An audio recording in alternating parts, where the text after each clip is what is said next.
এই নিয়ে কিন্তু আমি বহুবার বানিয়ে ফেললাম এই কেক ডেকোরেশনটা।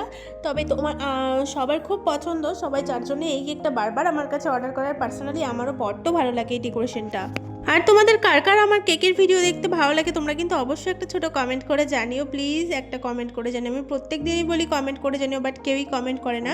যতগুলো মানুষ আমার কেকের ভিডিও দেখে সবাই যদি আমার চ্যানেলটাকে সাবস্ক্রাইব করতো তাহলে আমি অনেক খুশি হতাম। কেন তোমরা সাবস্ক্রাইব করো না? প্লিজ তোমরা একটু সাবস্ক্রাইব করে দিও, একটু পাশে থেকো। আর ভালো লাগে থাকলে প্লিজ একটা কমেন্ট করে জানিও। তো আমার কেকের ভিডিওগুলো কিন্তু দেখার জন্য, নতুন নতুন কেকের ভিডিও আসে সেগুলো দেখার জন্য কিন্তু অবশ্যই সাবস্ক্রাইব করতে হবে। আরও অনেক ইউনিক টাইপের কেকের ডেকোরেশন তোমাদের সঙ্গে শেয়ার করা বাকি আছে। তো যাই হোক, এই ছিল আজকে কেকের ফুল অ্যান্ড ফাইনাল লুক। কেমন লাগছে তোমরা কিন্তু অবশ্যই একটা কমেন্ট করে জানিও, আবারও বলছি। তো চলো আজকের মতন টাটা, সবাই ভালো থেকো, সুস্থ থেকো। আর আবারও বলি সাবস্ক্রাইব করতে ভুলো না কিন্তু। দেখা হচ্ছে নেক্সট ভিডিও নিয়ে, চলো টাটা।